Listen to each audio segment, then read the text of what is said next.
Welcome to Rainbow Soul Vodcast, where our Soulstrology comes forward to help you manage your everyday life, with forecasts and deep dives on natal charts and queer perspectives on the planets, transits, and more. A group discussion about upcoming transits with tips on how to read these transits in your own chart. Hollis offers years of wisdom and natal chart knowledge with Bright Hawk's positive perspective and Lacrosse's inquiry. We offer the complete queer astrology experience. Welcome to Rainbow Soul. Please help us by subscribing, sharing, and commenting and reviewing. You can also learn where else Rainbow Soul is offered on our website at rainbowsoul.show. Welcome to Soulstrology forecast for March 13th through the 19th. Thanks, Bright Hawk, for keeping our numbers straight. And I'm Hollis Taylor. I'm one of your astrologers today, and I am a psychic, a medium, and all kinds of fun things, and a mentor even. You can check out my website at divineandrogen.com, which is in the description. And hi there, I'm Bright Hawk. I'm a musician, storyteller, astrologer, and author of The Dancing Hippo, a wonderful gender-neutral book about overcoming difficult things, resilience, and it's really fun. It's award-winning, and if you want to learn more, go to brighthawkproductions.com. And our friend, I'm Lacrosse Ortiz, jack of all trades, master of none. Have the book, The Fool's Journey, coloring book and journal through the tarot. You can find it on Amazon. And you can find me on Facebook, Instagram, TikTok, things like that. totally awesome coloring book for you to learn the tarot. I highly recommend it. If as a mentor and a person that teaches how to read tarot, I would highly recommend that you read that. If you're looking to learn tarot, or even if you wouldn't broaden your intuition, I always recommend that you start with tarot, actually. So if you're feeling like I need to broaden my intuition as Saturn enters Pisces, right? Indeed. All right, my friends, I'm gonna invite you to take a deep breath.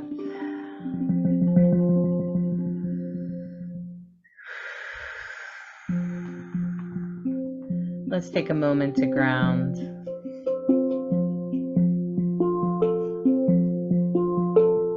Breathe deeply and blow out until you can't blow out anymore.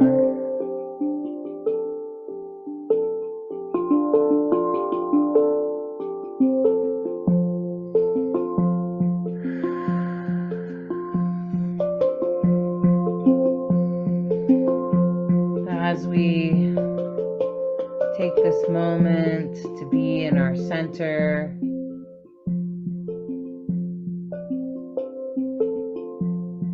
to be where we are in the here and now, I invite you to look up at the night sky.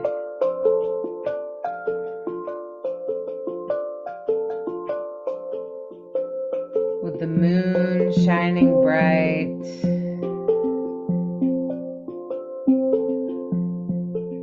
shining down the intuition and the light onto you.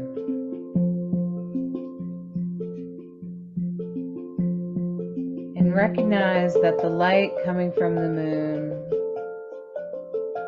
is actually also coming from the sun. Sort of reflected by the moon. And as you stare up at this beautiful full moon,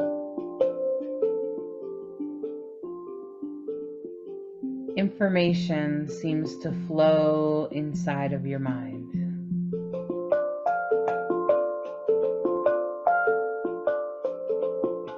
Helping you to recognize things in the moment, to feel and sense things, to help your gut know where to go next.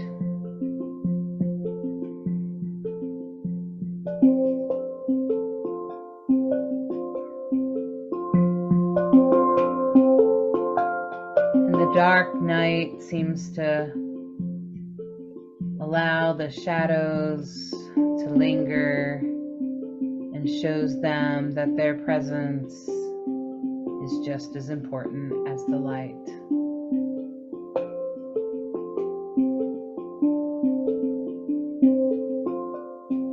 That shadow teaches us,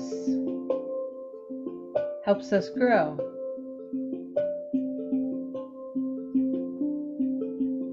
And as we take a deep breath,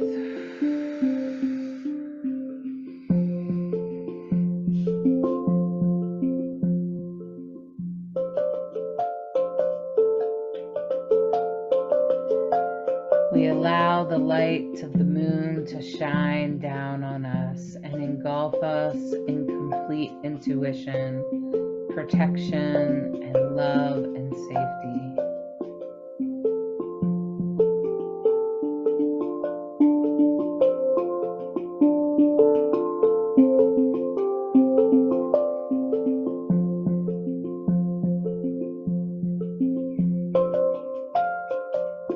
And feel the energy of the moon soak into that third eye just in the center of your forehead.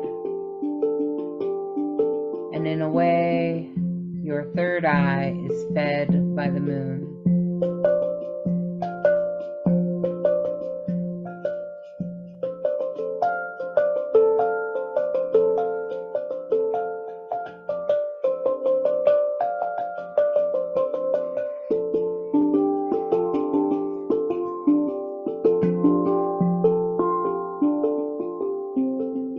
And you can feel her connection to the waters, and to the tides, and even your body.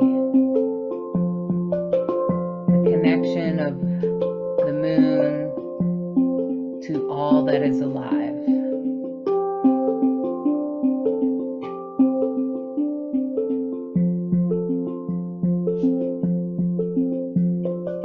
And as a result, you too are also connected to all that is alive.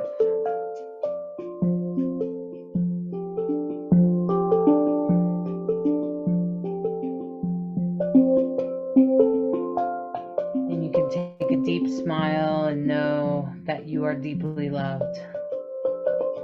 And put your hand on your heart and allow yourself to feel loved by the universe, loved by the moon. All parts of you, even your shadow, are loved by the moon. Even the parts you deem unworthy are loved by the moon.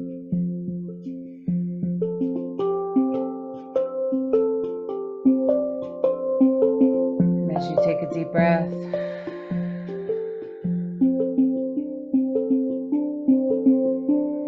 you can smile and feel that glow, that same glow from the moon as you pull back from the moon in the sky and become centered in your body.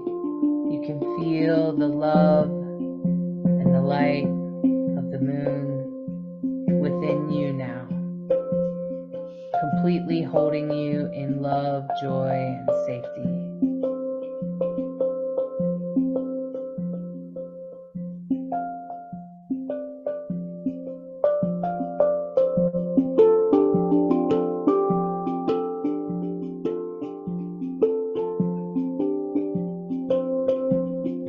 As you come grounded and feel your feet on the floor and your hand on your heart, you can smile and remember that you are always loved.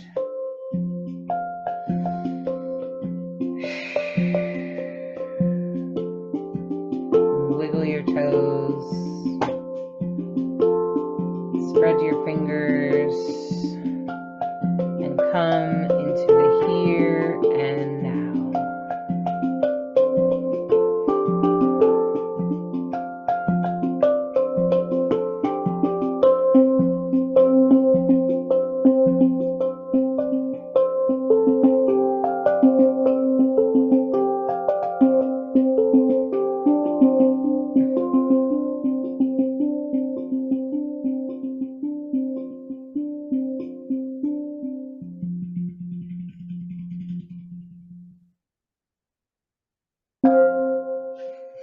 wonderful. Thank you, Bright Hawk.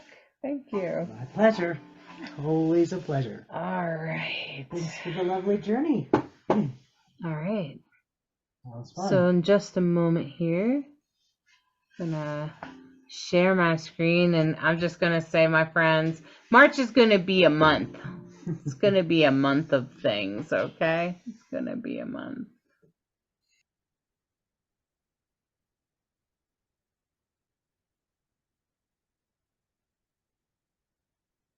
All right.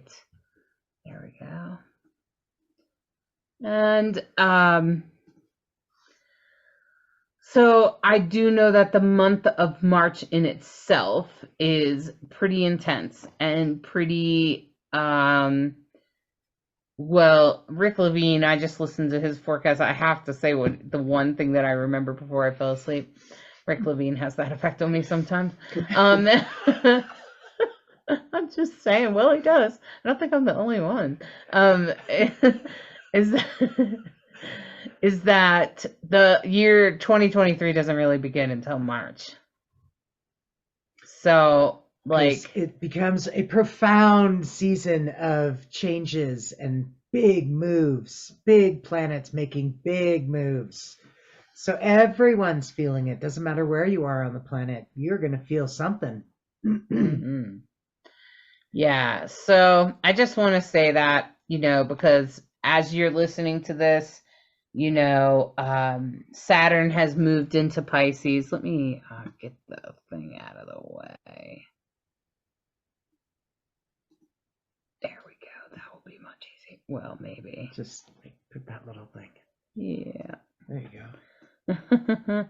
Sorry, I can't see my own charts with the Zoom thing on top of it.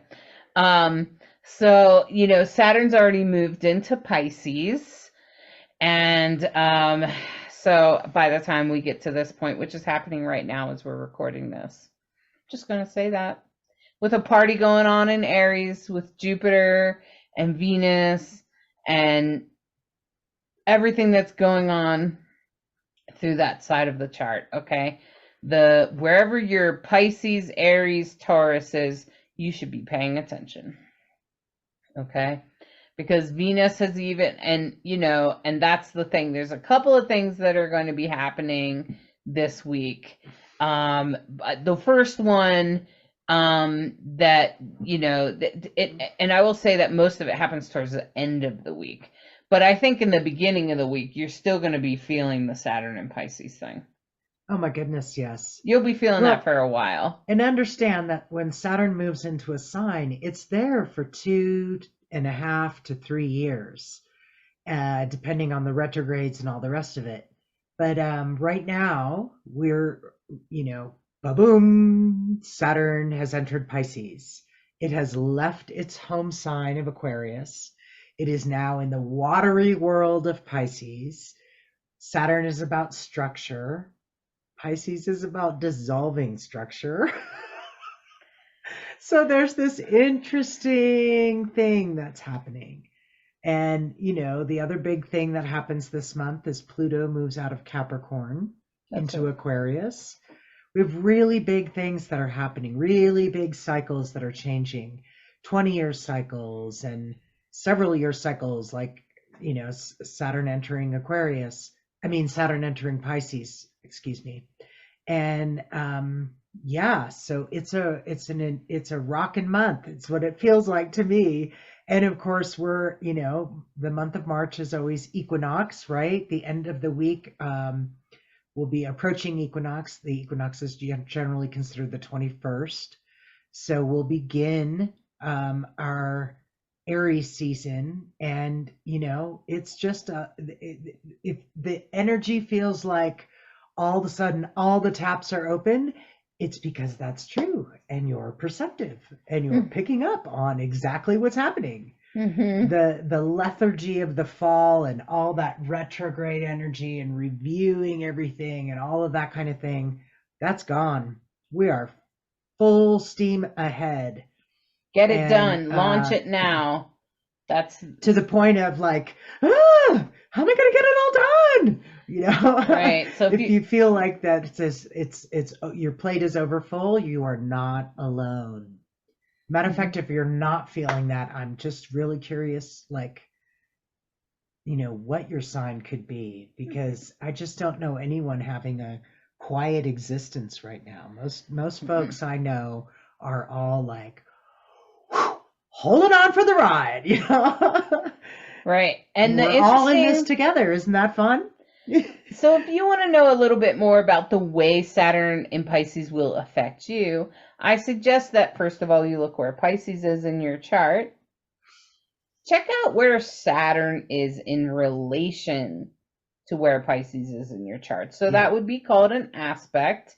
So you just want to look and see how far away it is. And if there's a line, if you're looking at an astrology chart like this on Astro or something, and there's a line going from Saturn to wherever, and in fact, if you have something in Virgo, like the sun or it's your rising or the moon's there or whatever, at some point it's going to be in opposition to Saturn because Virgo's directly across from Pisces. That's right. Okay.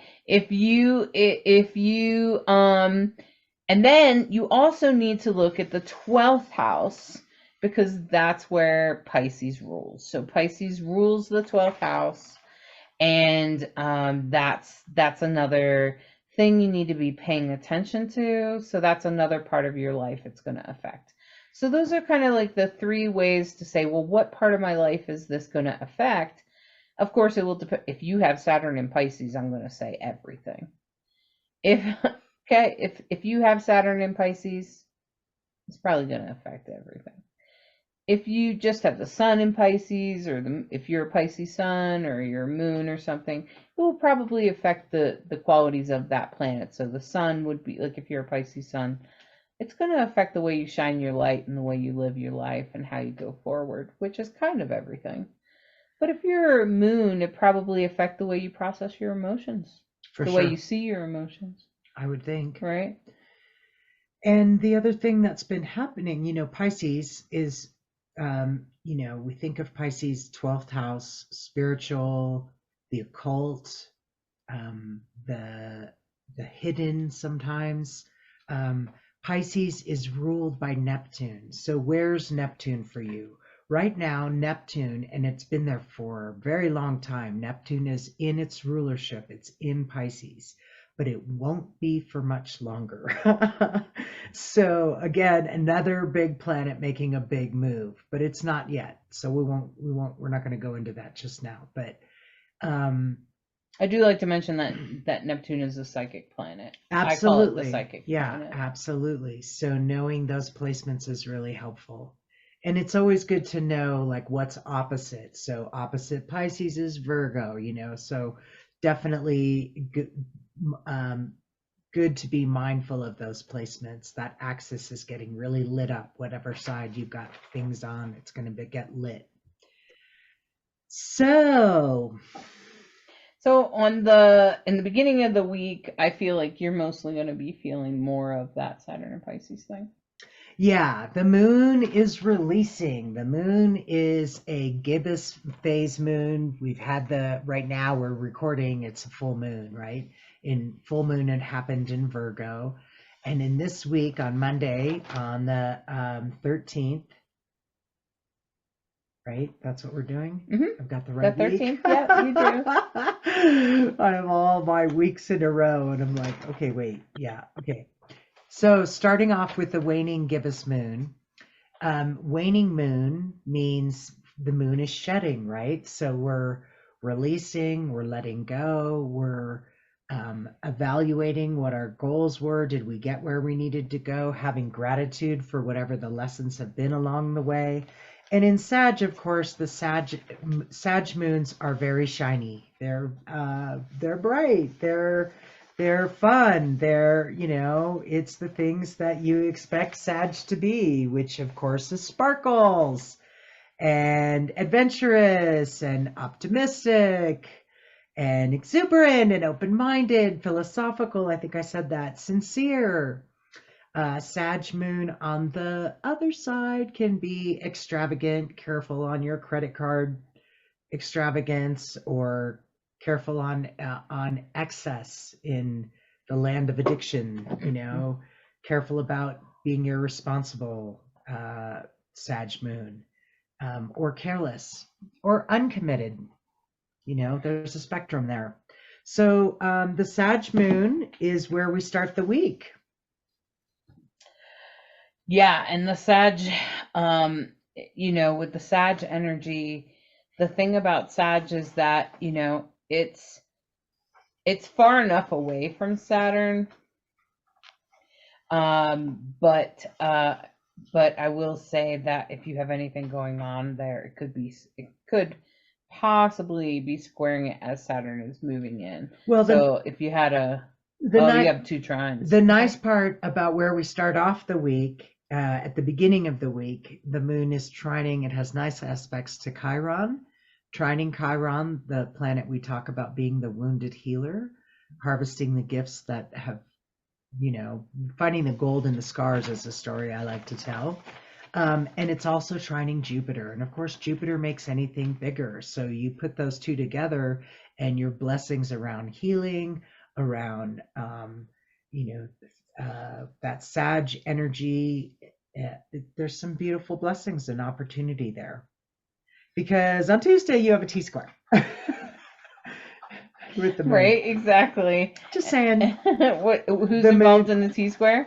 The moon is in a T-square with Neptune and Mercury, and it's opposite Mars, as you can see that line. And wow. So that's Tuesday.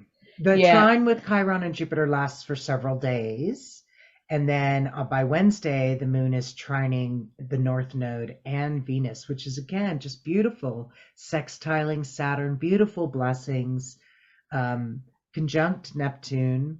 And then on Wednesday, it's officially the last quarter of the moon. Okay. Because when we get to Wednesday's the 16th, Thursday's the 16th. Okay.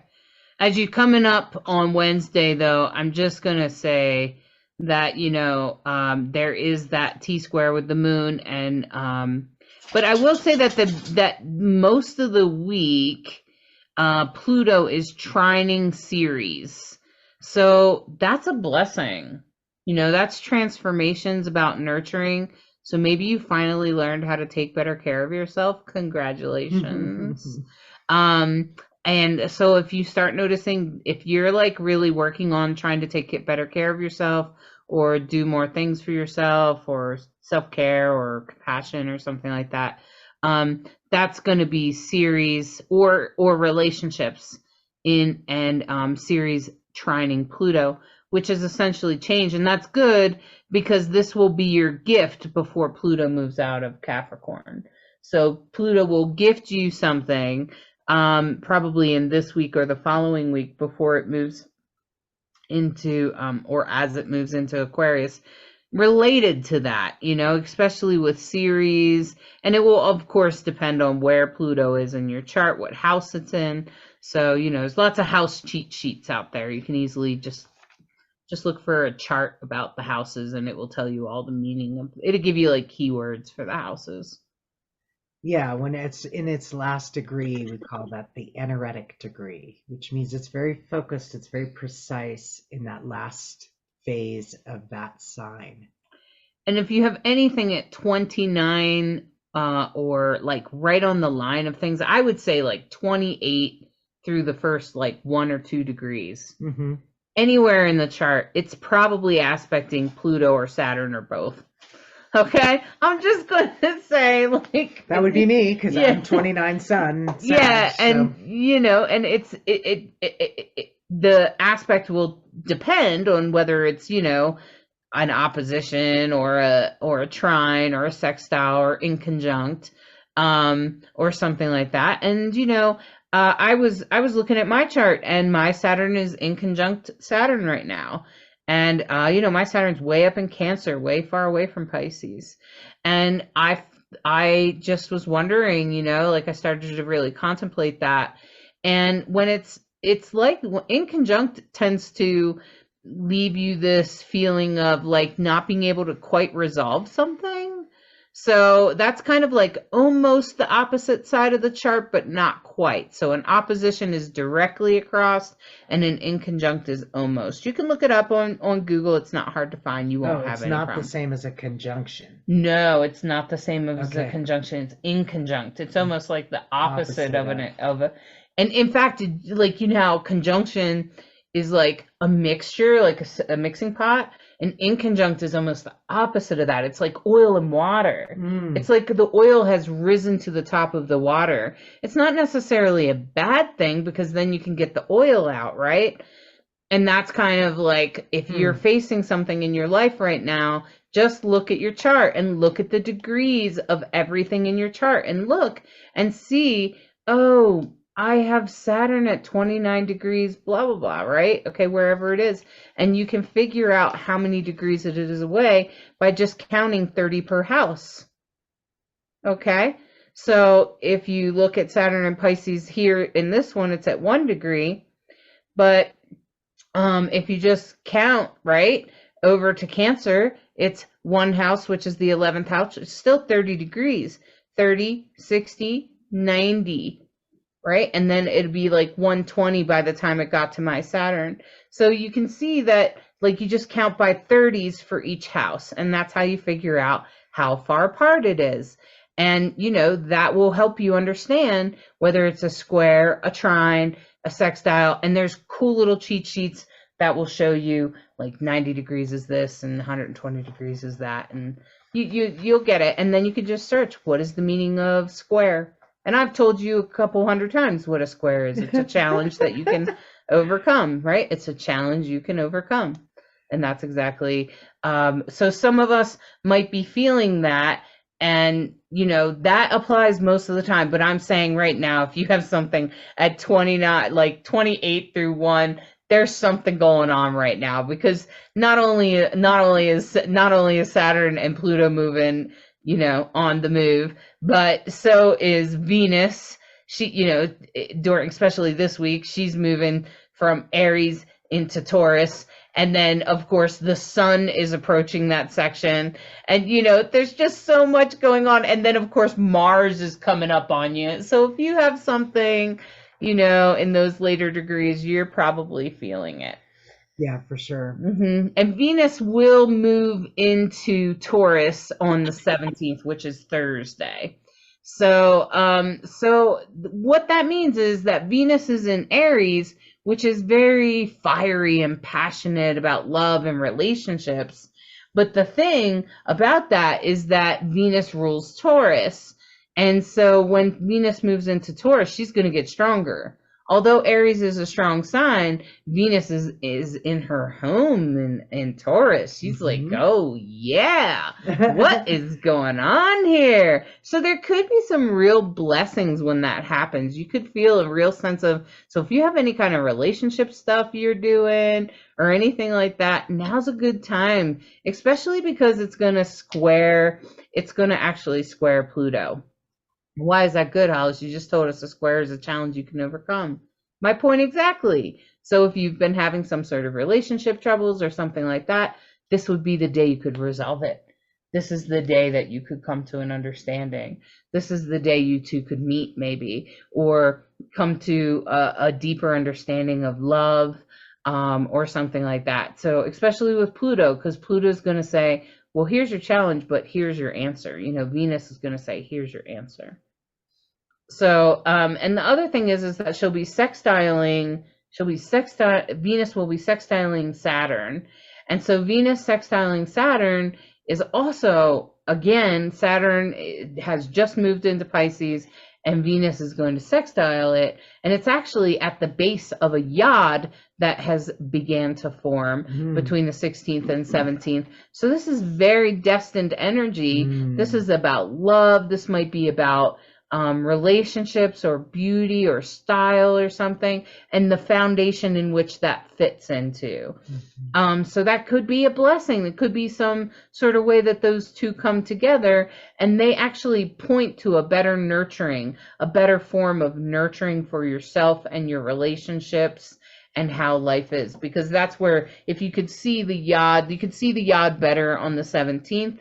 It's actually from Venus there on the left, and there's a dark blue line that goes over to Saturn, and it has like a little star, and that means sextile, okay? And then there's two red lines going down, and they're pointing down towards the little question mark down in the 5th house, and that's Ceres in Libra, and that's a yod. That's asking you to, how are you going to nurture? How are you going to create a foundation that nurtures your love, especially your luxuries and the things that you find beautiful, the things that make you feel luxurious, good, happy, loved, whatever. Yeah, so there's going to be some stuff going on. I wouldn't be surprised if it had something to do with relationships. Well, because remember, Venus in Taurus is the 2nd house, and 2nd house is all about finances, what you value, possessions, things of that nature. And so, yeah, the conversation could definitely go in that direction. Yeah, especially like if you're like, but I really like soft silky sheets, and your partner really likes soft fluffy flannel sheets. Okay, that's just a funny example, but there you go. Okay, so pay attention to that Venus movement on the 17th. What's the moon up to on Thursday?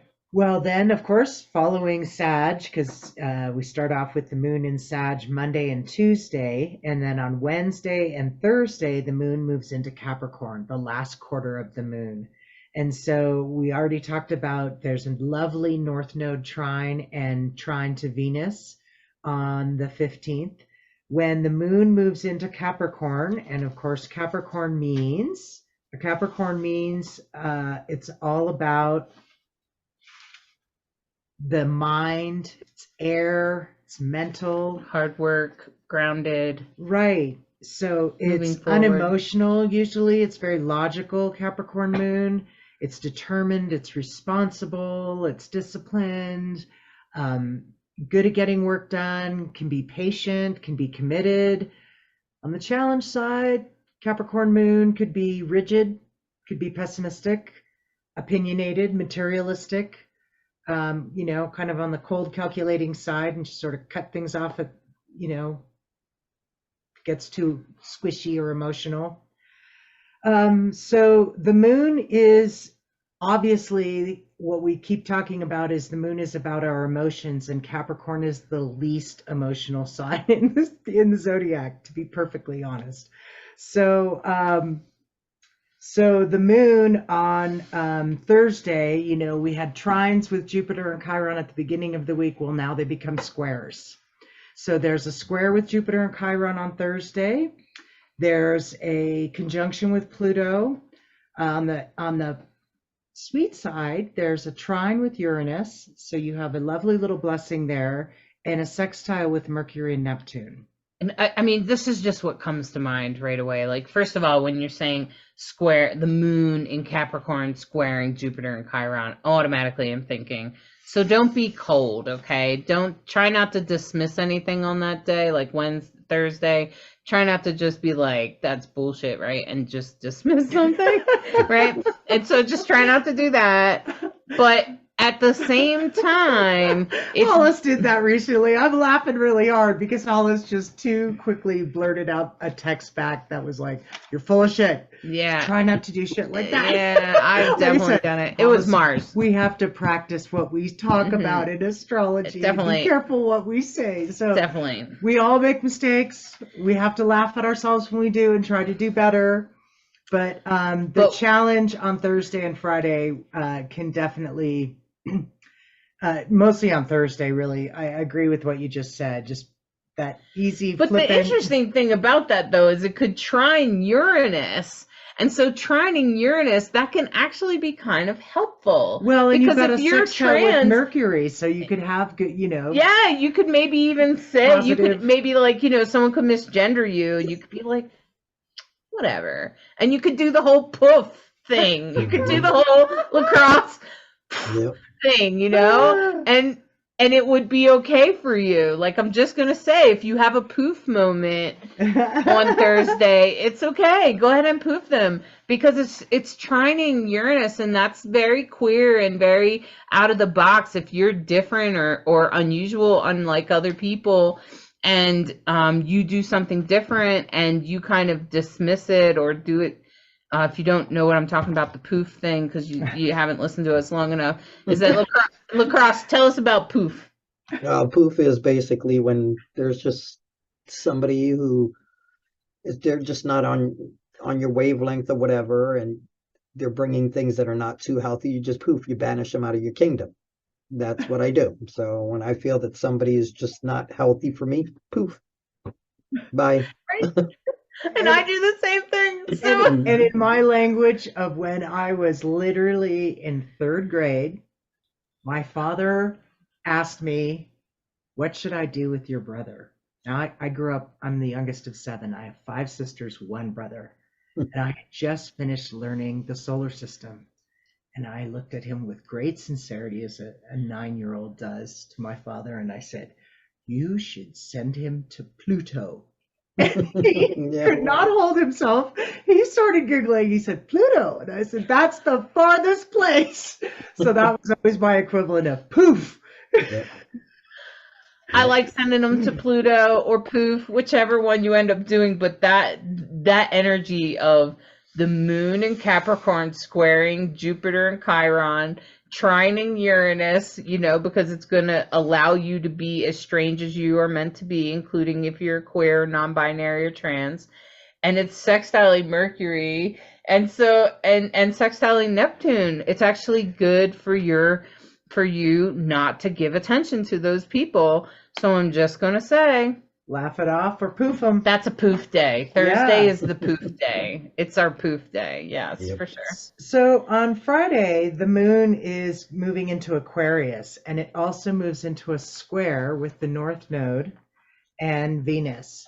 We often talk about the North Node as our destiny, our fate, our future, our North Star, our North Node, right? So, and squares, that's a conversation about, are you on track? Are you doing what you said you would do? Are you making any kind of inroads towards your best self, best life, best version, dream, what have you? And Venus, we've talked a lot about Venus. Venus is very powerful in this time right now. And so that's a kind of a big conversation. So on Saturday, the moon becomes a little softer, because then it's in a trine to Mars, it's in a sextile to Jupiter and Chiron, but then it moves into a square with Uranus. So I don't know if I told you what happens with Aquarius. Aquarius, as you may or may not recall, is the most favorable sign for the moon, because Aquarius is emotional right there with the moon, right? There's that instinct that Aquarius has. And so it's perceptive and it's sensitive and it's emotional, and like the moon, it's about community, it's about the we, it's about creative solutions for the greatest good of all, it's about tolerance and inclusion and rational, realistic ways that we can improve as a human race, as beings on the planet. They're very beautifully focused on the big picture. Like, are we leaving the planet better than we found it? Are we? On the sensitive side, Aquarius moon can be a contrarian, can be unpredictable, can be aloof. It can be a fixed, it's a fixed sign, so they can be fixed in their opinion. And sometimes as a result, tactless, because they can be very sharp in their way of expression. So the Mercury, I'm just gonna say, on, what'd you say, Sunday, Mercury is going to move into Aries. So that's so. And I'm just going to say, and it's right on the heels of the sun is about to move into Aries. Right. So there's that big collective.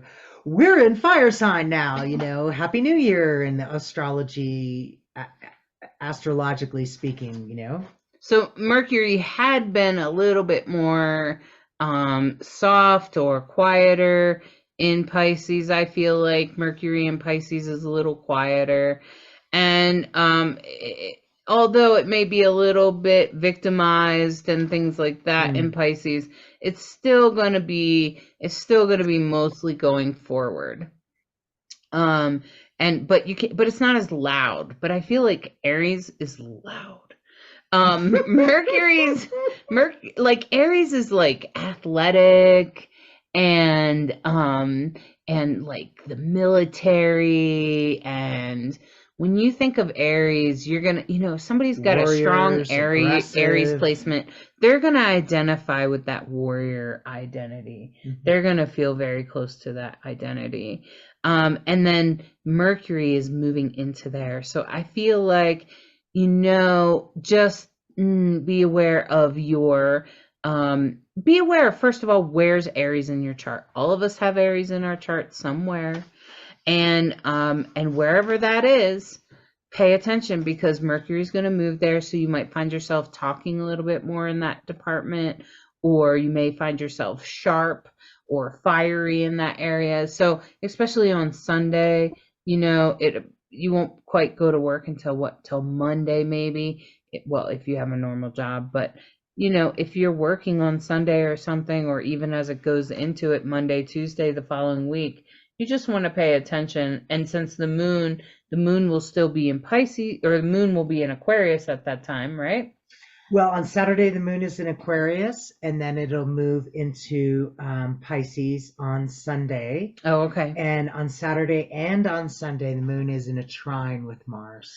And is it like conjunct Mercury? It must be conjunct Saturn. It's going to conjunct Saturn on Sunday. Oh, okay. And I would imagine it would also conjunct Mercury. Okay, not quite yet. Okay, but it will conjunct Saturn. So it just makes me think about that Pisces energy, and it's gonna like probably make you, maybe you might even have some intuition, and that's the interesting thing about the moon, is that the moon brings intuition and feeling of connectedness to energies beyond what we can touch. And so when it's in Pisces, it's going to feel even more so of that. And I feel like, moon moving on top of Saturn is just you could have some insights about what's coming your way. I would pay attention to my intuition as that happens, especially on Sunday. And with Mercury and Aries, I would make sure that you are matching, because when you talk about Pisces to Aries energy, you talk about the end of a season. You talk about the end of something in Pisces and the beginning of something new in Aries. And with Mercury there, you could begin to talk about something new, but some part of you emotionally will know that you haven't quite dealt with such and such. Okay? Because the moon is going to be back there on Saturn. And I just feel like you got one part of you going forward and the other part of you pulling back, if that makes sense.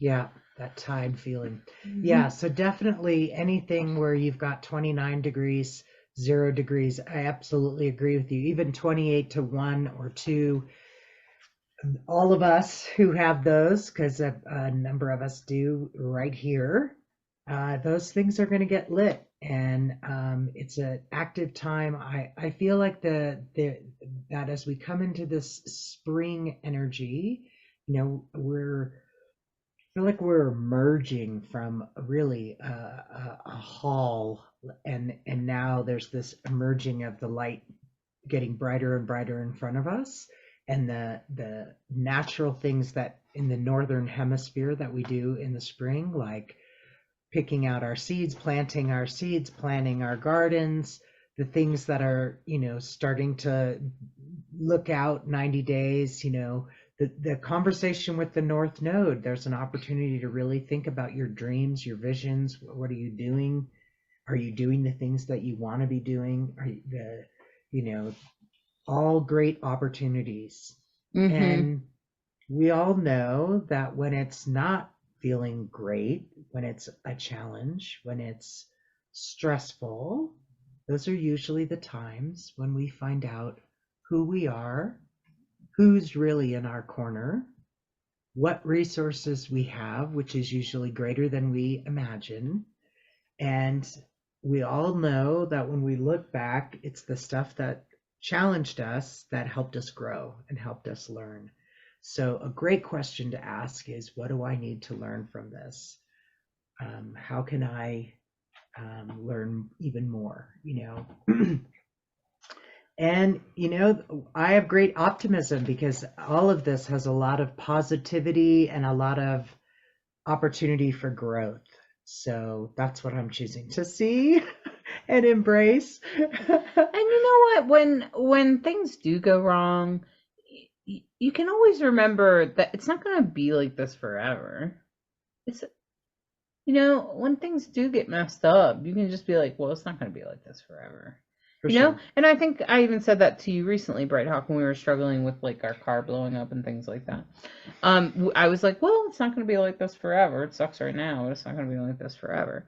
And because it's not going to be. Well, It it won't was be. real easy to find gratitude for this sucks.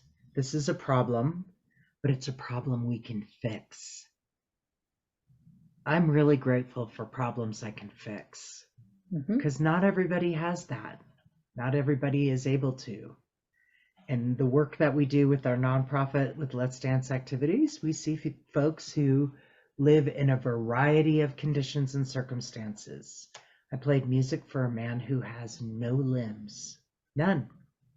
And he wiggled and sang and had a beautiful spirit. His way of dancing with us, he was totally in it and was just amazing.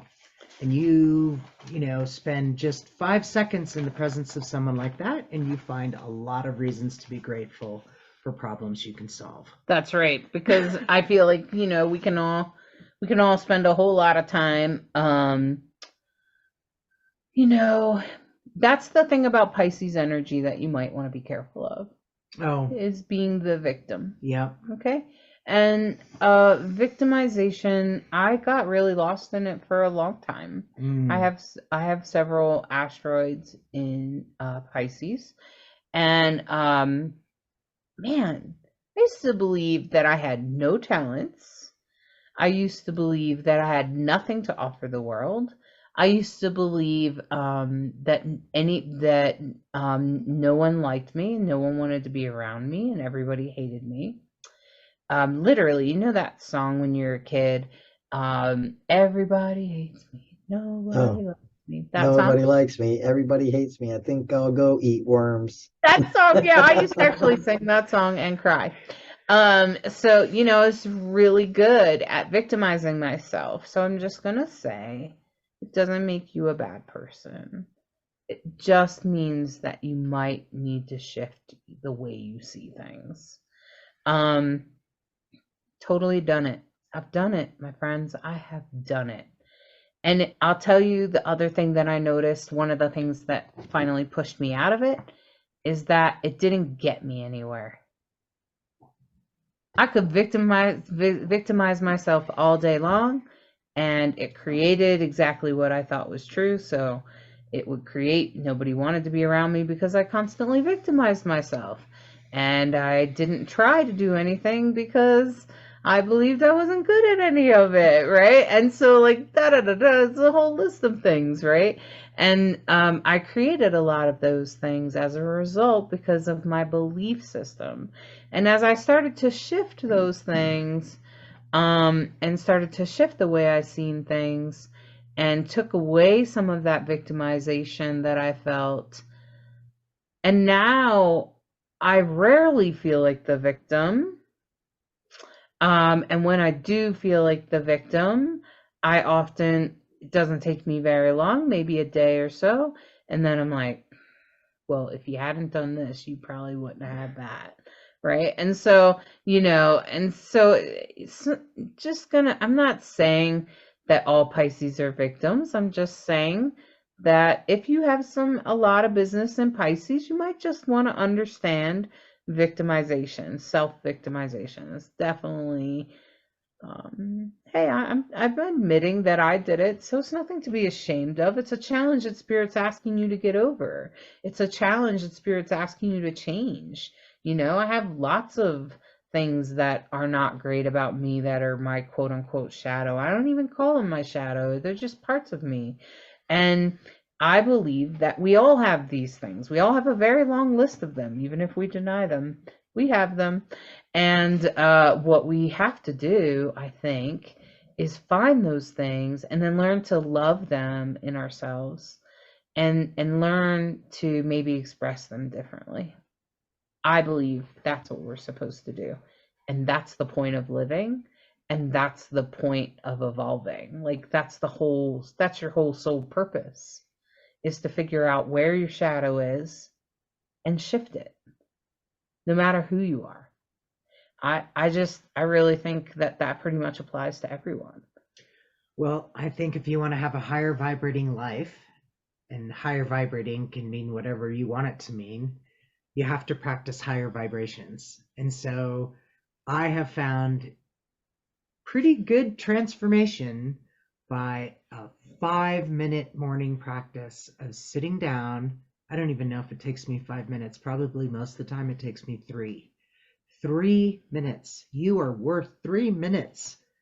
And write up a page of gratitude in my journal.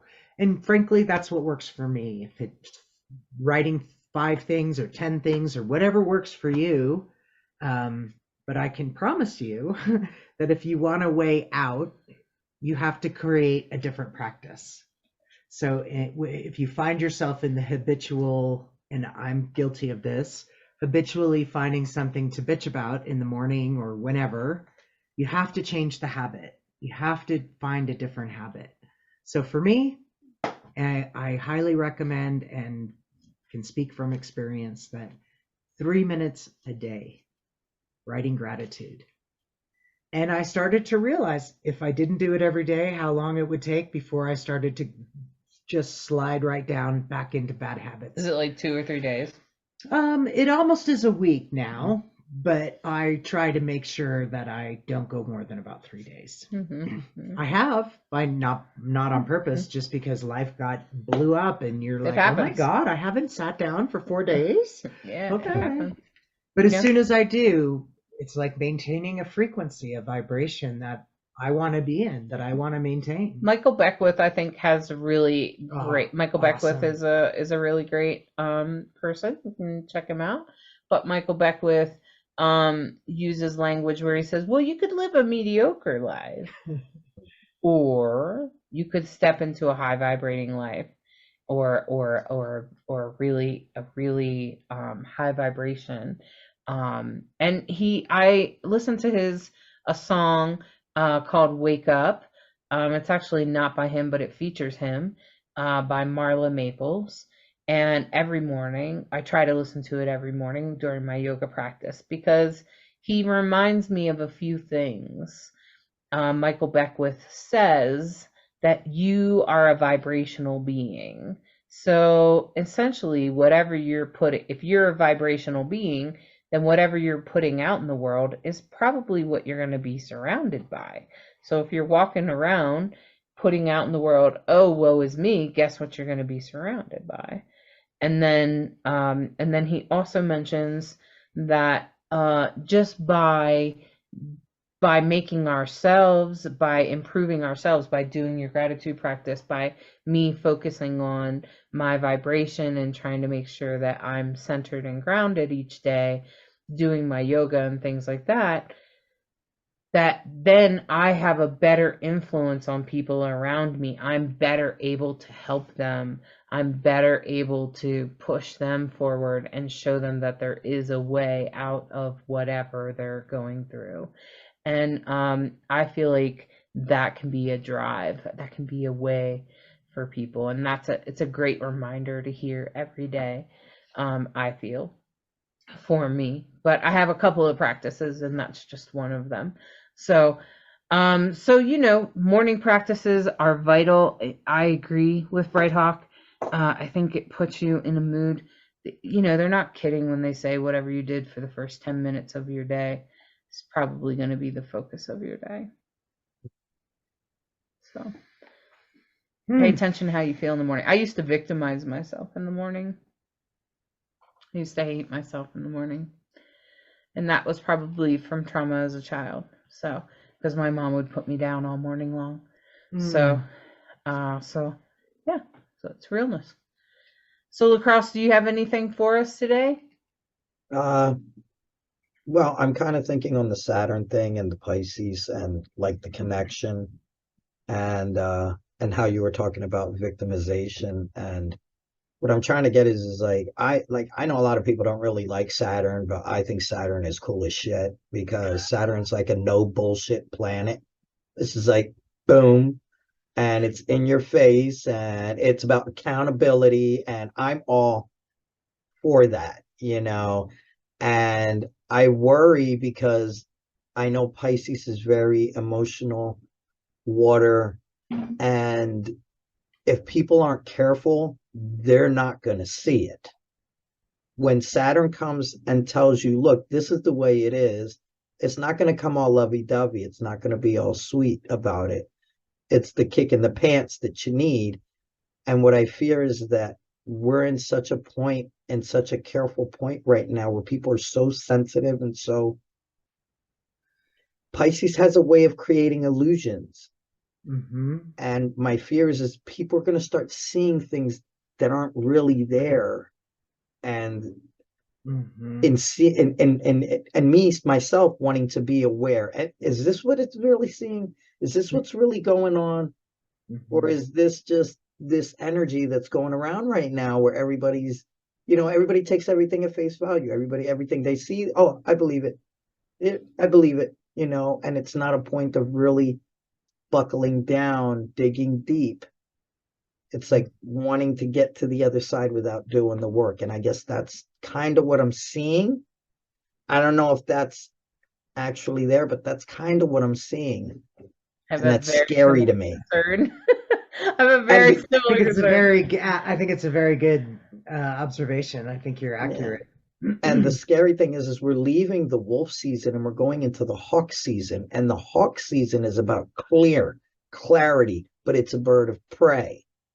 And it literally dives 150 miles per hour down to grab whatever it's going to get. It's an aggressive bird. And we're going to come into that season. So it's like, what extremes are we going to start seeing in people?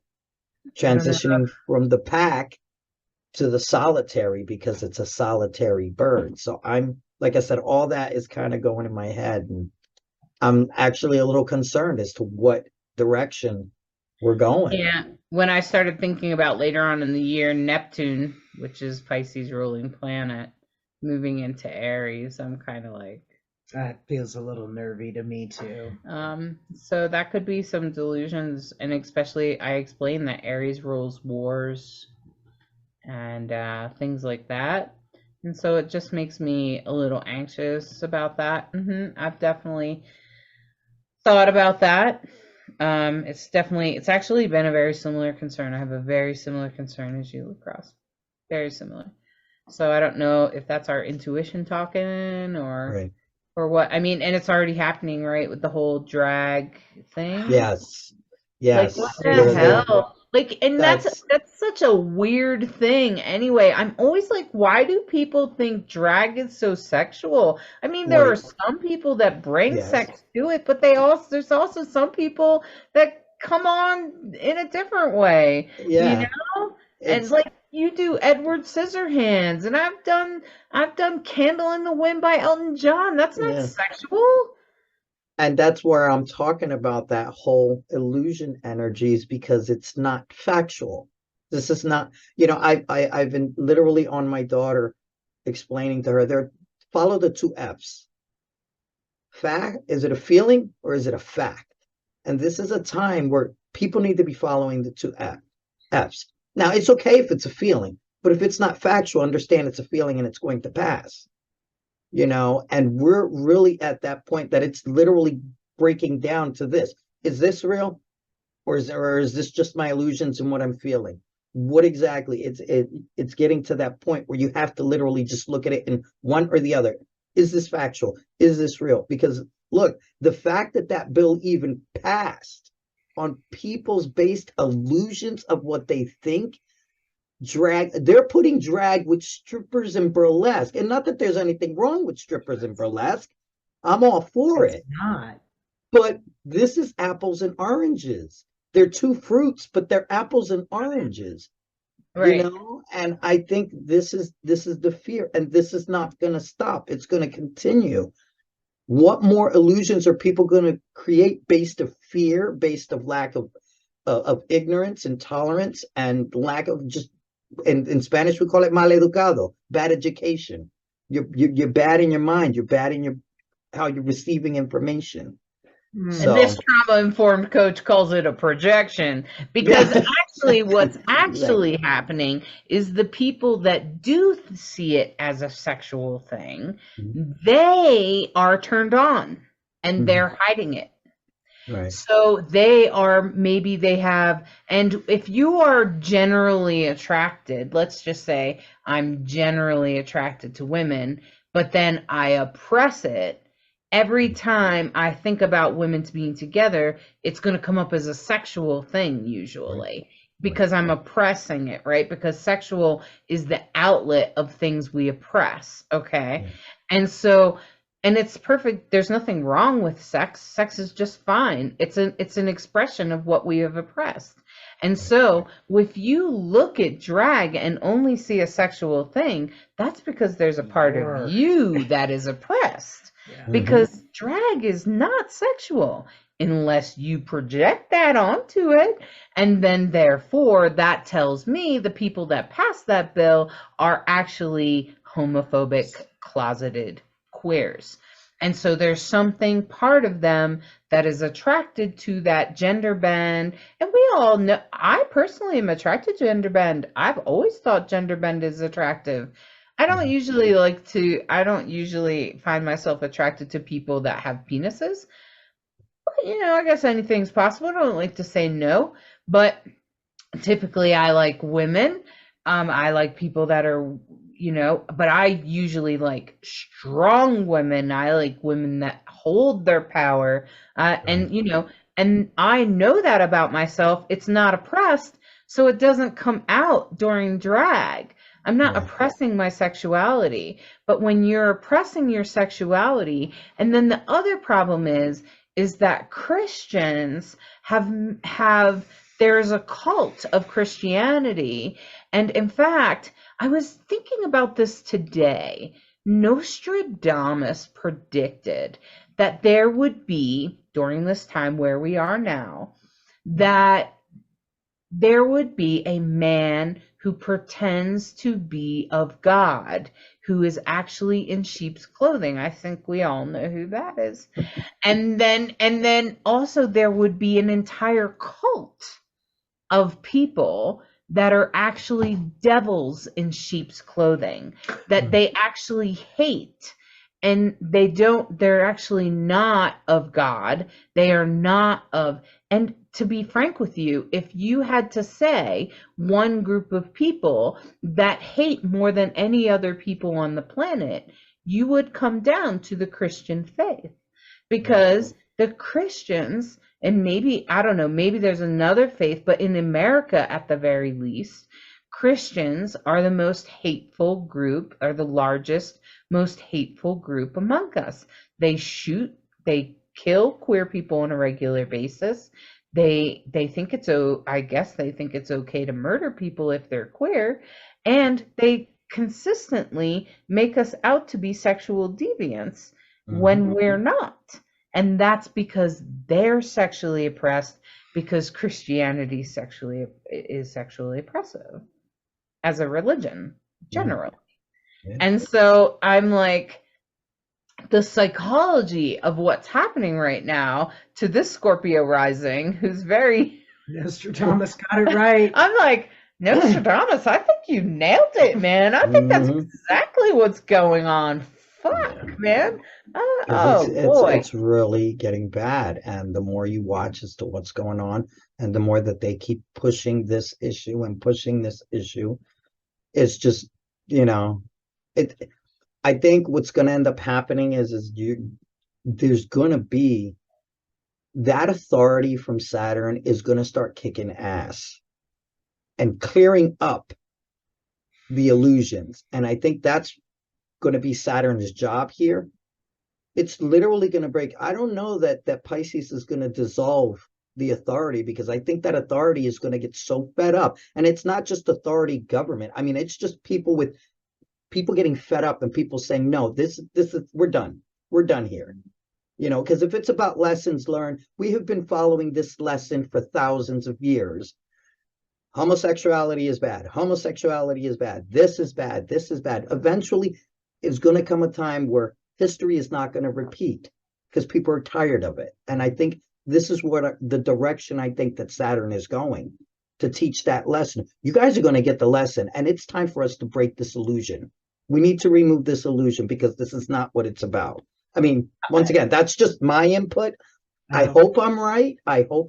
But it might not happen till the end, my friend. Right. And that's okay, because Saturn's going to get to the end of and that's going to take I think it's 2025, 2026-ish. Mm-hmm. And that's when it goes into Aries. Right, and then I'm and then we're really gonna have, and then we're gonna maybe, be up Schitt's Creek without a paddle. But then maybe Saturn in Aries will be like, war is wrong, and this is why, and this is why. This is why we don't do war. And we might have to have a terrible war for people to remember why war is terrible, because that happened. Saturn and Pisces, there was a war. There was the Vietnam War. And when I was born, and the last Saturn in Pisces, I'm thinking, was the Bosnian War. Yeah, so it's not And now, obviously, right now we have the Ukraine war. Right. Or the war in Ukraine, I should say. Yeah. Interesting thoughts. I appreciate your perspective. I really hope that that things do change. I will say that in my dealings, I deal a lot with the public, and sometimes I get to say things that I don't care if are offensive to people, other than here on this podcast. Like the fact that, like that meme that everybody shares, like the most dangerous thing about a drag show is that a Christian can show up and kill you. Yeah. And I honestly believe that the way Christians are presenting is going to deteriorate the religion, and I believe that even the Pope has seen that. And it's deteriorating the religion. And when I say to people, it's really hard for me to be around Christians, they can go, I can see why. Yeah. I can see why, even though they may not be queer and they may not have as much I have a defense against Christians. I feel like I have to defend myself. I have to put armor on if I encounter a Christian, especially evangelical Christian. Then I'm like, okay, got to put the heavy armor on, and be ready, get your sword out, and I feel like I have to step into a warrior that I'm not. Right. I am not a warrior. I don't identify with that, but I feel like I have to when Christians are around. I don't feel like that with any other religion, actually. That's when it can really activate my Leo moon and my righteous. I'll tell you what we do for a living, and you tell me what you do for a living. I go to nursing homes and play music and tell stories and bring love and light to some really dark places. Go ahead, I'm listening. What do you do for the world? Where I go the other side, I'm not doing brownie points to get into heaven. Okay, because I'm an atheist. All right. I just do what's right because it's right. Okay, so I don't have any other motive outside of that. What's your motive? Yeah, right. It's the same thing. Either way you go about it, it's Yeah. Yeah, I think hopefully things will change, and I feel for those people that are now living in a place that has outlawed drag. And I was Yeah. like, they won't even be able to do Pride or like drag Well, they're going to story be time. monitored. They're Yeah, going to have the drag police, I guess. I don't know.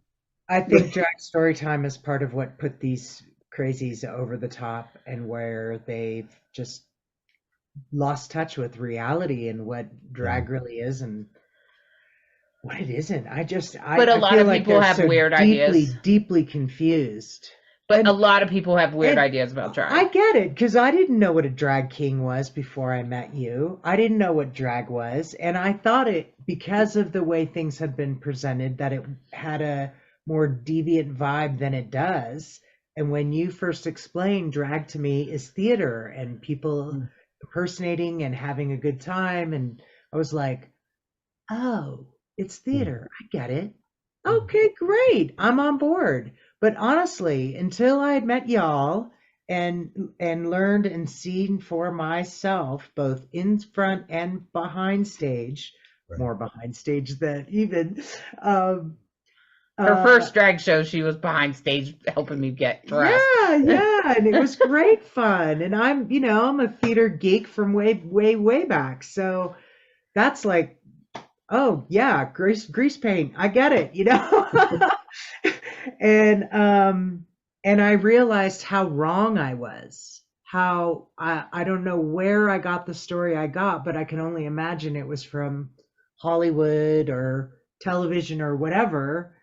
And when I finally experienced drag up close, front and center, backwards, whatever, it was really very refreshing. And oh, this is just really fun entertainment. This is another form of theater.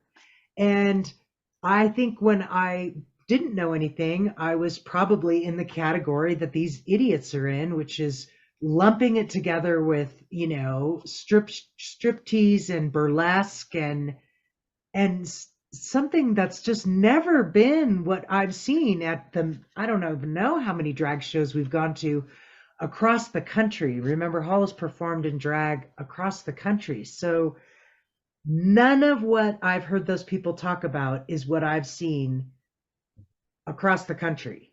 Right. And Well, we went to one show in Pennsylvania, but it was only an adult only show. Yeah.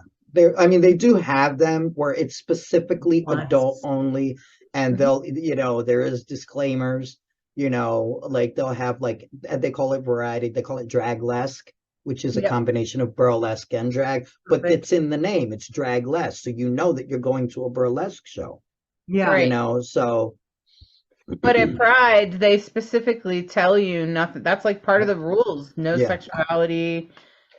it has to be And I did that song Happy with a yeah, little kid's hat on and bright colored clothes with a big yeah, happy face on yeah, my shirt, like, 'cause I'm happy, right? yeah, Like that song I did at drag. I did the pride. yeah, it's the Yeah. song I did at Pride. I did like that Hawaiian song. What's his name? I did really cool weird stuff, but right. I never did the sexual things. I always saved for adult only shows. Right. So I don't get it either. Obviously a lot of people are confused by it. I read the law myself just to be sure. Yeah, and they're saying anyone that is impersonating the opposite gender. So part of me is like, so you could even arrest a trans woman walking outside. They're too risque. And for the record, I think, okay, you know what? I am Nothing sorry, should I be in see front of kids' cisgendered women. faces. Nothing could be in front of kids' face. Like, I don't think anything sexual should be, but these are the same people who take their kids to the beach where there's everybody running around Butterball half naked. And you're worried about a drag queen. Like, kiss my ass. This is just so hypocritical. It's very Like, hypocritical. It's yeah. very annoying because Well, you know what? Don't take your them. kid to the beach either. Don't take them to Wildwood. Don't take them to Hershey Park where there's all those water rides because people running around half naked. But I'm not what taking my about? kid. I seen a picture of a bunch of conservatives with girls with things riding up their butt, and Yeah. I'm like, y'all make women look like they're like sex objects, and you're talking about drag? Like, Yeah, yeah. sorry, but we at least don't do that. Nope. And we don't do, oh my, because I just, and the stuff that I see nowadays on like video games and stuff like Yeah, that. they should close down Hunting- Hooters too. Like, 'Cause why do that's they have boobs all over hunting the games place. with half naked girls coming out? Yeah. I just, Yep. Halftime show. You shut the NFL down because I don't want to see these girls running around half naked. Just That's what I was saying. just thinking. Like a Beyonce video isn't. Hello. Oh my goodness. oh my It's god. ridiculous. I mean, I don't like to ridiculous. watch that stuff, but just because I think it's obnoxious for other reasons. Mhm. But yeah, so yeah, it's, I don't know. So whatever. I hope that the illusion is changed. I agree Yeah. with you, Ross. Yep. So my friends, I want to offer a tarot reading in these moments. And I'm just gonna say, whatever we offer here, just take what you like. You know, if you vibe with us, we'd love to hear your opinion. How are you feeling about this Pisces, Saturn and Pisces time? Is there something you're worried about? Share with us. But right now I'm going to do this tarot reading. And I want to say that first we begin with this is conflict. It's is exactly what you think it is. Okay, it's conflict. It's it's protesting. It's exactly what we were just talking about. A clear problem with seriously somebody being oppressed, and so oppressed people oppress people. That's what they do. And just like hurt people, we do what is done to ourselves. So let's just be aware of how conflict is created and how it comes up and how it happens. That's what this is. Spirit is trying to remind us of that in the past. And interestingly, this is the now. The Fool card. This person is like, I got my companion, I got my backpack, I got my hiking stick. It's time to go on a journey. And we are all in this Saturn and Pisces journey together. And as we go forward, this is the collective stepping on a whole new path, a whole new ways to see things, a whole new way to express ourselves. And we will overcome. We will change. The light will win. I promise, my friends. Because if you notice anything about this card, I want you to notice the color in the background that the person is looking at, the colorfulness. And did you notice how they are black and white and they're coming from a very black and white perspective, very black and white perspective, because that's what creates conflict. But as they go forward into the light, that is where we will find peace. So my friends, keep going forward. Don't let it get frozen up. And the one thing that Spirit wants to warn us about as we head forward is this card. And this is the Devil card. This is about temptation. And you know what? Sometimes I have the temptation to tell some hater to GFU all the time. I want to tell them to go roll over or something. I want to yell at them and tell them how they're wrong. I want to explain to them why drag is different. I want to tell people that I deserve they pronouns, so could you just stop using she for once? And there's a lot of times that I'm triggered, but I'm going to say it's not always worth it. But sometimes it's necessary. So this is about, if you take a look at this devil, yeah, he's kind of ruling over these other two entities, these other two people that are kind of tied to it.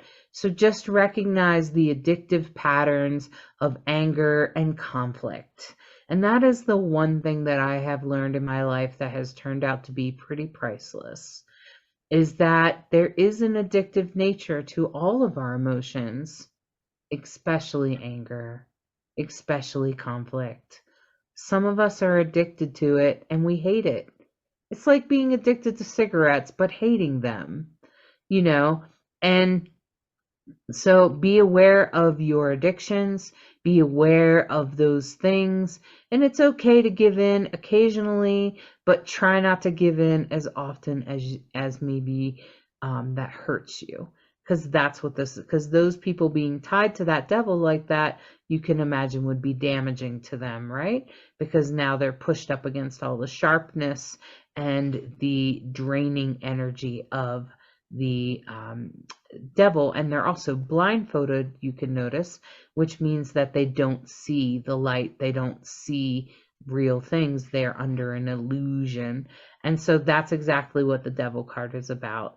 The devil card is about, if you give in to your addictions, it will keep you under an illusion. So beware of giving into those addictions like anger and conflict and fighting. Sometimes it's just not worth it, but sometimes it's necessary, and I get it. But just choose your battles, because we can't afford to have you drained. So, my friends, the past is about conflict. What conflicts? It's reminding you of how conflicts are very black and white, and how conflicts come up and how they come into play, and how we can just crash into each other, and how conflicts actually break everything. Sometimes conflicts can lead to the light, and that's exactly what this card is saying. Sometimes conflicts can lead to the light. It can take you forward. And if you have a conflict, find a way to the color, to the light, to the better part, to the better expression of it.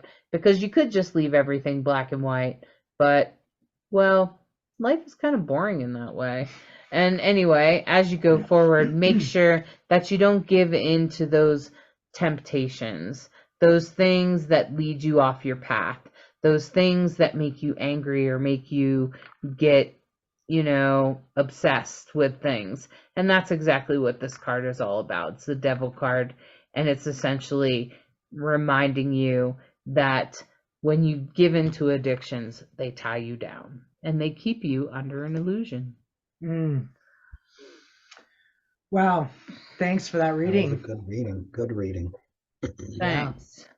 So, my friends, as we head forward into Saturn and Pisces, we are here with you. We're trying to walk this path with you, and we want to hear your feedback and any ideas that you have, and anything you have to share with us. Please comment.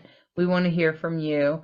And like, subscribe, share, and keep following us. We are here, and we're happy to be offering this astrology report for you. Thanks very much. Thanks. Thank Bye. you. Bye-bye. Thank you for listening to this week's Soulstrology and subscribing, liking, sharing, and reviewing. We hope you enjoy this dose of Soulstrology and encourage you to embrace the week ahead with an open mind and heart so that you may integrate the deepest of lessons from the stars. Take a moment to step outside and honor the planets, stars, and moon in the sky with your heart. Integrate the messages that resonate and leave the rest for someone else. We deeply appreciate each and every one of you. Always remember that you are a perfectly unique human with an exclusive star map of your destiny, your soul purpose, and your heart's desire. Thank you again for tuning in to Rainbow Soul.